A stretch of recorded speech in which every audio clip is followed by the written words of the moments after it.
You're listening to the Options Insider Radio Network, the home of the Options Podcast. For more quality options programs, visit theoptionsinsider.com or search for Options Insider Radio Network in your podcast provider of choice. Listeners can also access all of our programming through our mobile app available in the iTunes and Google Play stores. Select programs are also available via live stream at mixlr.com/options-insider. That's mixlr.com/options-insider. Don't forget to follow along with your favorite programs and submit your own questions for the hosts at twitter.com/options, stocktwits.com/options, facebook.com/theoptionsinsider, or via questions at theoptionsinsider.com.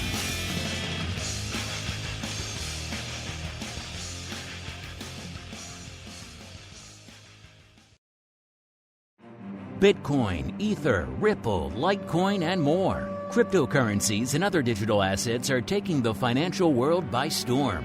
This exploding market provides everything a savvy trader needs: volatility, volume, and liquidity. Provided you know how to find it. That's where we come in. Welcome to the Crypto Rundown. Each week, we'll break down the latest trading activity, trends, and developments on everything from coins to tokens, futures, and even OTC options. If it's moving the crypto markets, then you'll find it on the Crypto Rundown. This program is brought to you by Genesis Volatility, also known as GVol, home of institutional-grade crypto options analytics. Whether you're trading CeFi options or DeFi options, cryptocurrencies move. Use GVol Analytics to analyze implied volatility, model realized volatility, structure positions, and unlock alpha. For more information, visit gvol.io. That's GVOL.io. Now it's time to dive into the exploding world of cryptocurrencies and digital assets. It's time for the Crypto Rundown. All right, everybody. That music means it is time once again for the Crypto Rundown, the program where we break down everything going on outside of our traditional realm of, let's say, your Apples and your Teslas and your VIXs and all those other fun things in the traditional world of options, and peek over the other side of the fence into everything going on in the world of crypto derivatives. Going to talk the Bitcoin, the ETH, the futures, the options, the spot, the vol, the skew, the OI, all that good stuff, and a whole bunch more. My name is Mark Longo from theoptionsinsider.com, as well as, of course, from the ever exciting, at least we hope so, Options Insider Radio Network. And, you know, we say it all the time, but it's really important for a show like this where so many newcomers discover it from outside the traditional world of options. It's very important. If you're not subscribed to the whole network, listeners, you should do so, because a lot of you are coming in and I probably don't have the firmest of grasps on all things going on in the world of options. So if any of these terms we're throwing around today, like skew or OI or any of this other stuff, are confusing to you, make sure you check out our educational content we have hitting the network and a whole bunch of other stuff to really get you up to speed in the world of options. If you like what you hear, keep rating and reviewing. It really does help all those new folks discovering the show these days. And let's get right into it. No hot seat today. No time for it. We got to dive right on into the meat of the action. It is time for the Bitcoin Breakdown. It's time to explore the latest trending activity, trends, and developments across the world's leading crypto market. It's time for the Bitcoin Breakdown. All right, everybody, let's get to it. Bitcoin Breakdown. Man, a lot going on in the altcoin as well. We'll get to all that fun and ETH and all sorts of goodness in a little bit. But let's start in the big dog, Bitcoin, the one that brought many of you to the dance and the one that is still dominating the OI out there and dominating the volume, even though that dominance rate starting to change a little bit as ETH continues to pop up there in the rear view mirror. Speaking of popping up, it was pretty much an upside week for most of the major crypto assets you folks like to watch, including Bitcoin. End of our last show, we were shy of the 55,000 level, about 54,252. Coming into today's show, just a tick, half a buck under the 58,000 levels, 57,999 and a half when we kicked off the show. Puts it up near about 3,750 points, or pretty close to it out there. We've seen it, of course, get as high as flirting with, not quite getting to, but flirting with the 60,000 level. Got to about 59,000 ever so briefly out there. Of course, also saw it drop down to about 56,000 intra-show period. So a lot going on here over the course of the Bitcoin landscape. But you guys are here for the vol and all that fun stuff. Of course, if you want access to all these analytics for yourselves, you know where to go. GVOL, GVOL.io. That gets you to Genesis Volatility. They're doing all this cool analytics stuff out there right now. So if you want info on how these things are trading, the skew, the vol, you're really limited in where you can go to learn this stuff. So check it out for yourselves if you want to learn more. GVOL.io is the place to go to kick the tires and light the fires. If you do that, you'll find metrics and analytics like this, like the 1 hour volatility. Where else can you get 1 hour vols on underlyings outside of places like crypto and Bitcoin? Remember, for a while now, our narrative has been, can Bitcoin vol continue to languish in this mid to low 70s level? And the answer is yes. In fact, it can drop even lower. Last show, it was at a 71%. And coming into today's show, it broke the 70 handle, 69% coming into showtime. So this narrative of the Bitcoin volatility erosion is continuing. When we do see vol spikes, they are short-lived, which if you've watched the metals at all of late, that is kind of reminiscent of how the metals have been working from a vol perspective of late. So is Bitcoin becoming more of that digital gold? Certainly from a vol perspective, that argument holding a little bit more water right now. Is it going to languish here for a while? Are we going to see another big move, big pop that's going to drive it up? And will the vol stay at those levels? These are the questions everyone has on their mind right now. We've been asking that now for over a month here on the show. And so far, the answer is still yes. In fact, it can drop lower.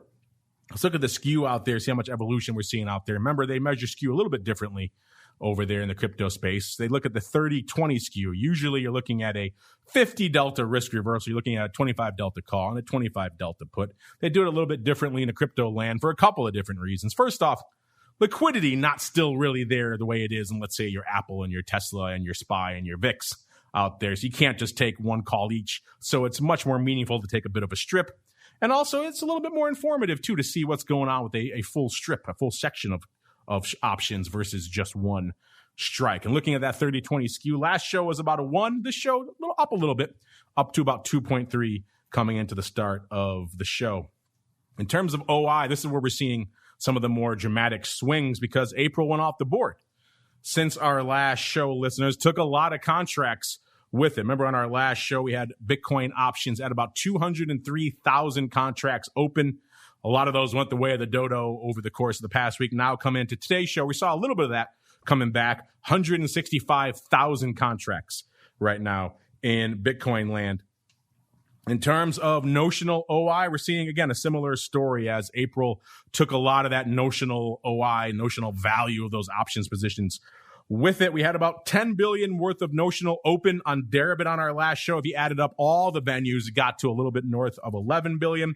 Now we're down about $1 billion from that this week. So you're seeing about 9 billion open on Deribit. You add up all the rest, you're a little bit north of 10 billion. Looks like it's actually, that fight is heating up yet again for second place because you got LedgerX, CME, and OKEX all right around each other across the venues here as the fight heats up for really third place out there right now. But interesting stuff afoot here in the overall notional. It's fun to see these other venues start to come online. Still waiting for Huobi. They got about 1 million worth of notional right now. But CME, LedgerX, OKEX, and even Bit.com all kind of fighting neck and neck right now, which makes it kind of fascinating to watch. Of course, they're all still pale second places to the big dog, which is Deribit. But hopefully we see some regulatory progress here. We had the folks from TMX on our interview show last week, the Montreal Exchange, and they, of course, have approved some Bitcoin ETFs to start trading in Canada. There are now options trading on those. So the hope is that we might see something similar here in the U.S., and that's really going to open up the floodgates.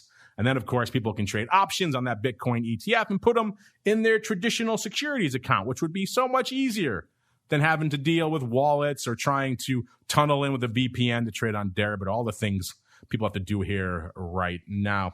Let's look at it from an OI perspective. Let's break it down a little bit further. Let's look at the calls versus the puts. Remember, for a little while there, puts were getting pretty much neck and neck with the calls. April came off the board, took a lot of that paper with it. Right now, calls are back in the lead. 89,000 contracts open. That's down over 25,000 contracts from this time last week. Puts are down to 79,000. That puts them down about 13,000 contracts. So about 10,000 separating the calls from the puts right now. But it's still a pretty close race out there. If we do see some more shocks to the system out there, that's going to drive that put OI up quite a bit yet again. And let's talk about how much notional volume has been trading out there. Let's look at the big dog out there, which is Deribit. And, you know, we were seeing some pretty active days on our last few shows. Talked about pinning the needle at about 2 billion with the notional multiple times. Not so much this past week. You got about half of that on the tape. The busiest day was actually April 30th with about $1 billion worth of notional going up on the 30th. So about half of what we were seeing out there of late. But again, got to take a break sometime. Took a little bit of a break over the course of the past week. We'll see if we can get back up to those 2B levels coming up in this coming week. Let's go to the monthly expirations. Where are you folks lining up from an expiration perspective out here in Bitcoin options? Of course, the big dog was April. That went off the board this past week. That took 68,000 contracts with it. Probably actually more by the time it expired. That's just how many were open on our show last week. So that means June is now the big dog with 49,000 contracts. That's up about 5,000 from last week. May is number 2 with about 39,000, up about 10,000 from last week. And we got Dees bringing up the rear with about 25,000 out there. So quarterlies, folks like themselves a quarterly.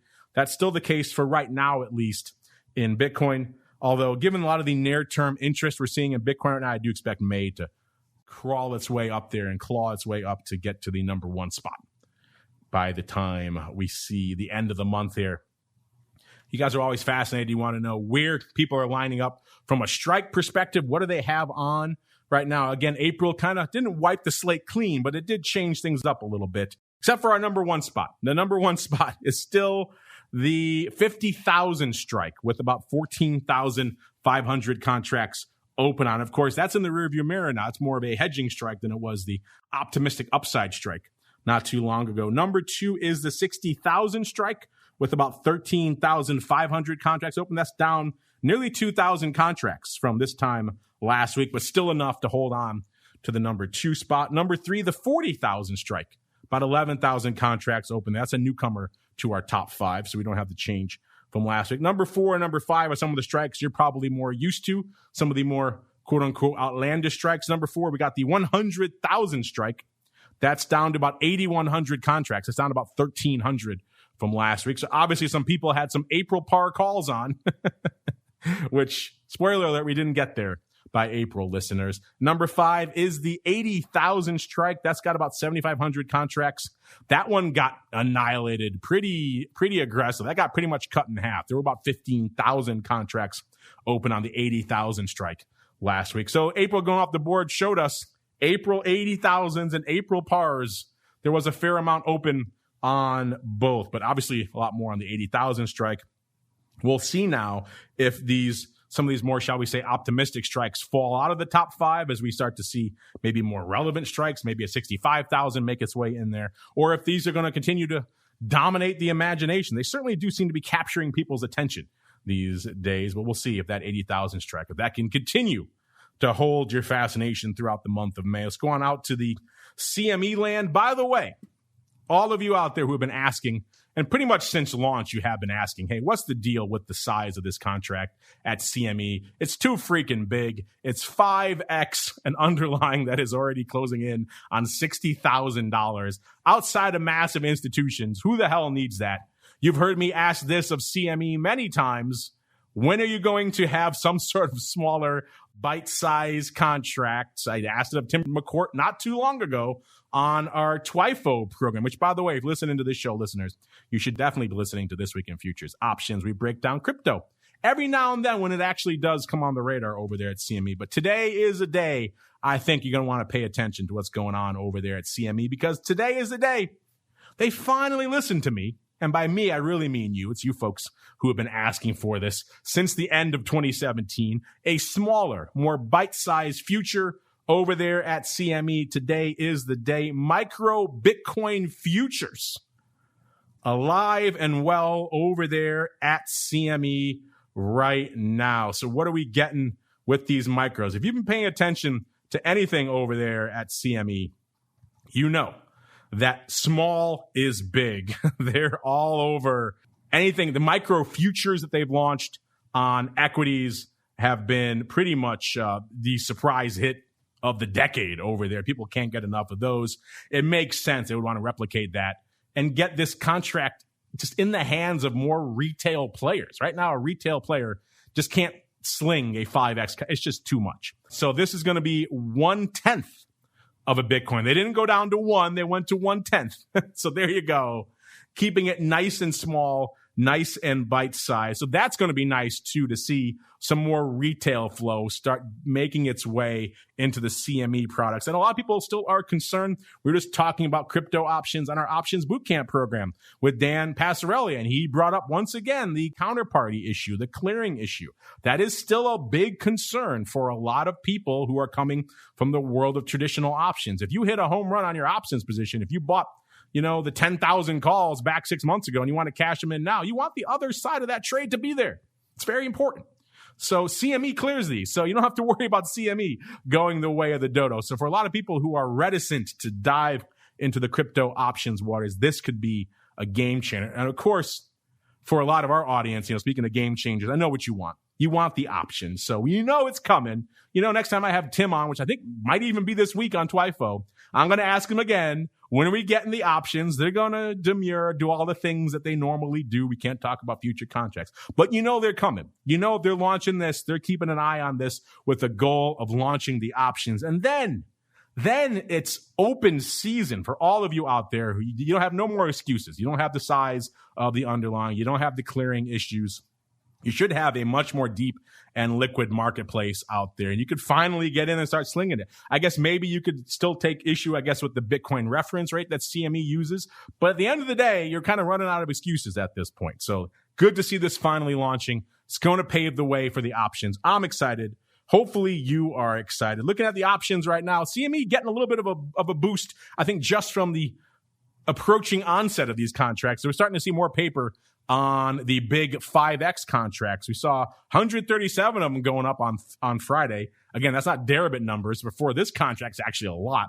127 on Wednesday. So last week, again, one of the more active weeks, if not the most active week we've ever seen yet again from a crypto options perspective on CME. Futures, decent week as well. About 15,000 was the most active day we saw out there. I won't even bother with the backed volume bot. We love them, but the numbers on backed right now, not so much. 809 contracts as of this last summary. Instead, let's keep on rolling. It is time to get out to the crazy lands. It is time for the altcoin universe. It's time to move beyond Bitcoin and find out what's moving the rest of the crypto marketplace. It's time to boldly venture into the altcoin universe. All right, everybody. Welcome to the altcoin universe. Man, what a universe it has been over the course of the past week. We'll get to all of that. First, let's break down the top 10. Standard caveat applies. Watch out for the overall market caps, but the rankings are interesting. Number 10, we got a newcomer here on the top 10. This is VeChain, VeChain here, ticker VET, VET. Number 10, that has 13.7 billion worth of market cap. Number 9, Bitcoin Cash, 19 and about a half here. Number 8, Litecoin, still fighting its way into the top 10 this week, 19.7 billion. Number 7, Polkadot, 35.1. Number 6, Cardano, 43.6. Number 5, probably anticipation of the big Musk SNL appearance. Dogecoin on the rampage yet again at 40, almost 41 cents out there right now. Good for 52.7 billion worth of market cap. Just if you are slinging Doge, and I'm not going to be the get off my lawn guy, but just by all means, make sure you listen to that listener question. Maybe go read that article we talked about on the listener questions last week. We're talking about how a handful of wallets control pretty much most of Doge. So just bear that in mind. It's already a joke currency. On top of that, it's got a handful of people, maybe even Musk, we don't know, really controlling this whole thing. So just keep that in mind if you're putting the kids' college fund in Doge. XRP getting back up there as well, up to about $1.59 or 72 billion out there. Tried to get some XRP on Kraken a little while ago. Surprised to see you can't get it on Kraken anymore. That's kind of the whole reason. That was one of the big drivers for Kraken early on, was being able to get access to XRP. At least right now you can't, which was disappointing to me because I wanted to pick up a little XRP and was denied. So there you go. A lot of you out there probably feeling my pain out there. Number 3, Binance Coin, coming in at about a 103.5 out there. Number 2, you know what it is. It's ETH. 379 billion. Number 1, the big dog, Bitcoin, at about 1.08 trillion. Still sounds crazy when I say it out loud. But yeah, the story of the week, listeners, has to be ETH. On the Rampage, on our last show, was at about 2,500 even. Had dipped below that really briefly down to about 2,100. I'm sure a lot of you are wishing you scooped it there now. Coming into today's show, almost 3,300, 3283.91. These are just levels ETH has never seen before. It broke past 3,000. Again, that alone had it quadrupling in value so far just this year. So ETH been on the rampage, got as high as 33.18 just in the past 24 hours. Just staggering runs here in ETH. That puts it up, yeah. So far, these levels right now, 325% for the year. Comparing that to Bitcoin, which has also done well, that's a comparatively paltry 95%. So ETH, definitely the driver's seat this week. I know a lot of you out there love yourselves some ETH. A lot of our guests have been very active in the ETH and its attendant ecosystem out there. So I know that comes as very welcome news to a lot of you out there. Let's break down the vol. Again, you can find all this vol analytics, everything else. Same place you found the other ones, gvol.io. They have a lot of ETH going on over there as well. If you did that right now, you see the vol is actually up in ETH, and go figure, we're in uncharted territory right now. It usually should drive a little bit more vol out there. Last show, the vol was 84%. Coming into today's show at about a 92%. So a little bit more vol creeping up in ETH. Will this be sustainable? Again, if it keeps hitting new highs, it's kind of hard to fault it. 30-20 skew, big change out there. A little bit shy of 6 on our last show, is about a 584. Come into today's show, 1375. So a big swing out there from a skew perspective. Again, we're seeing crazy new all-time highs pretty much all the time out there. So kind of hard to fault them as well. Volume-wise, what is surprising is that we did kind of see, it was kind of a quiet week until today. Today was the big day of the week by far. Coming into showtime, there was already 930 million worth of notional paper on the tape over there at Deribit. Pretty much another new high out there in Deribit land. We were talking not too long ago out there about new highs of 395 million, 300 odd million out there. Now we're hitting new highs of close to $1 billion out there on Deribit, which again just shows how much attention has now shifted towards ETH. So we were talking about a new high on April 15th of 448 million. That was a lot of paper. Today, already double that. So big day out there in ETH. A lot of folks starting to turn their attention towards ETH land. Let's break down some of the OI. Remember, ETH tends to have bigger peaks and troughs when it comes to OI. They have huge buildups and it kind of comes off pretty aggressively. So let's see how April and going off the board impacted ETH. Remember, ETH's a little bit more quarterly focused as well. So that should maybe help with this a little bit, but a lot of contrast came off the board in April, listeners. The calls right now, 760,000 open out there on the call side. That's down 60,000 from our last show. The puts, 690,000. That's actually up 80,000. So as we're moving into uncharted territory, go figure, some folks want to hedge their 3x to 4x gains out there, putting on some puts. So puts actually up, even though OI got annihilated over the course of the past week. That in and of itself is pretty interesting. Again, overall OI, last show about almost 1.4 million. We have seen these new highs, like I said, has attracted a lot more paper very recently. So that has helped to mitigate some of these losses. So coming into today's show, we're at about 1.36 million in terms of total OI. So the losses not as bad as they were at the end of last week, as people are continuing to flock in and open new positions as a result of these new highs out there in ETH. Overall, notional value of the OI out there in ETH land. Again, we saw a month come off the board, so usually that'll take a lot with it, and yet we actually are up on the week. Last week was about $3 billion worth of notional open in ETH land. Right now it's about $4 billion, so gaining about $1 billion right now. And again, We're seeing about $1 billion worth of notional changing hands already today, so on Deribit. So folks are flocking into ETH, I think is the moral of the story. Let's look at the overall months. Like we said, ETH loves a quarterly, and that still is the case. June is number one with 436,000 contracts. In fact, it's funny, most of these are actually up on this week, which is kind of interesting given the fact that we saw a lot of OI vanish. Some of this OI is June up 46,000 contracts from this time last week. So a lot of folks are piling into ETH, and clearly they're diving back into June. May is new on the board for us, about 240,000 contracts. You got actually Dees coming in at number two, actually taking it out with 252,000. Dees is also up about 18,000. So June number one, 436,000. Dees at number two, 252,000. Then May bringing up the rear at 240,000. If you were wondering, last week, April actually was number two with about 318,000 contracts. That's all gone. But as we've seen, ETH is rapidly making it back up. Know what else is interesting? With April going off the board, we're starting to see some more relevant strikes come into the conversation from an options perspective, which is nice to see.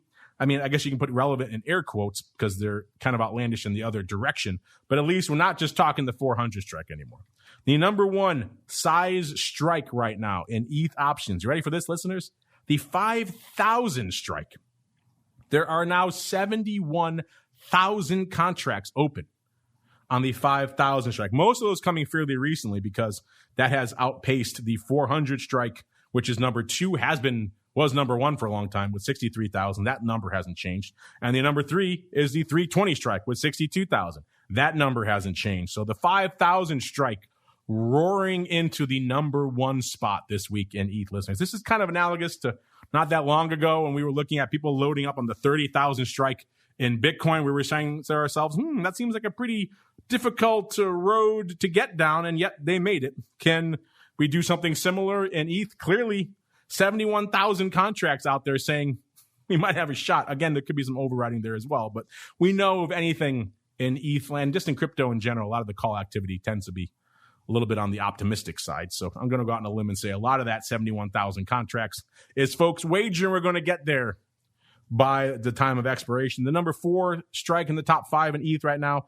the 3,200 strike, with 61,000 contracts open in the number five open position out there right now, the number five sizable position, the 3,000 strike. So these are much more relevant with 55,000 contracts open. So it's not just the 400 and 320 strikes anymore, even though they're still there.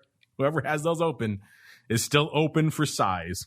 Let's keep on rolling out here right now. Look at some of the other altcoin that are taking up your action. Ripple up about 26 cents. Again, a good run here for XRP. If you can get it, more challenging of these underlyings to get out there these days. Bitcoin Cash up about almost $200 exactly, $199.69 since our last show. Bitcoin SV up about $105 since our last show. Dogecoin, like I mentioned, up 14 cents since our last show. All the madness, all the love for Doge.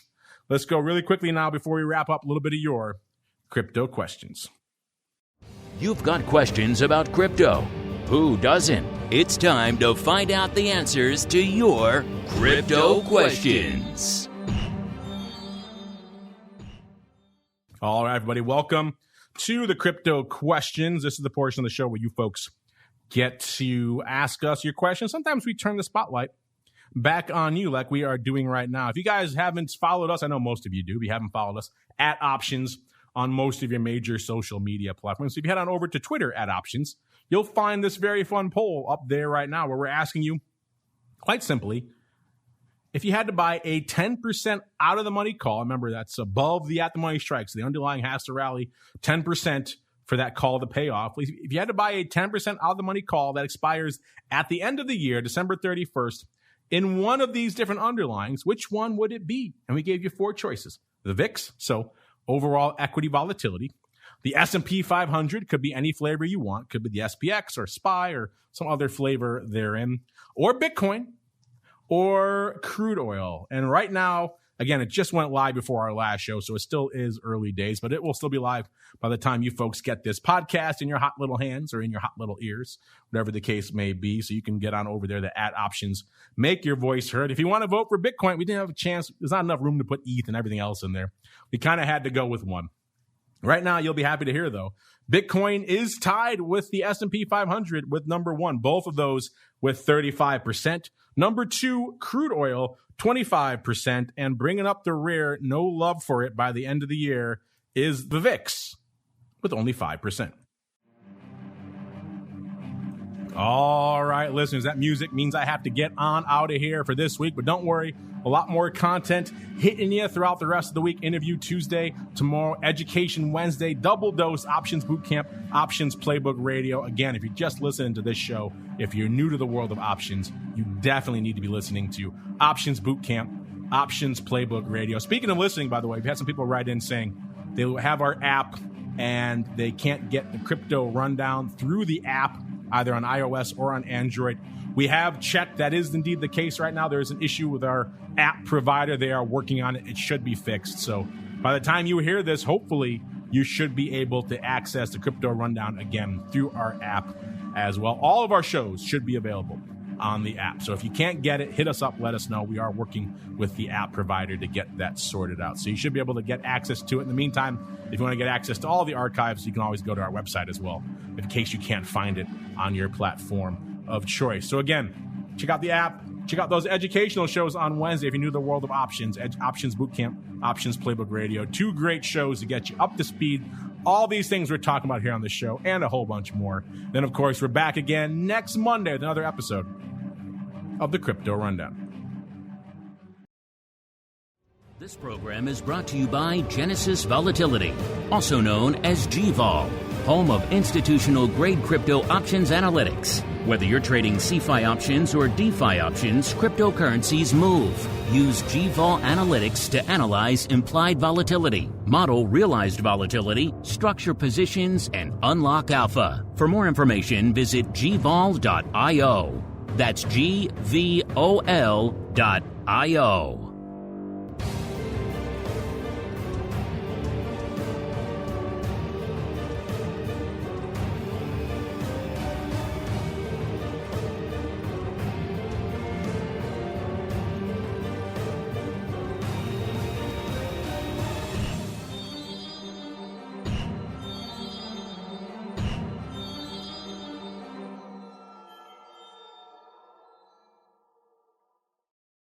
You're listening to the Options Insider Radio Network, the home of the Options Podcast. For more quality options programs, visit theoptionsinsider.com or search for Options Insider Radio Network in your podcast provider of choice. Listeners can also access all of our programming through our mobile app available in the iTunes and Google Play stores. Select programs are also available via live stream at mixlr.com/options-insider. That's mixlr.com/options-insider. Don't forget to follow along with your favorite programs and submit your own questions for the hosts at twitter.com/options, stocktwits.com/options, facebook.com/theoptionsinsider, or via questions at theoptionsinsider.com.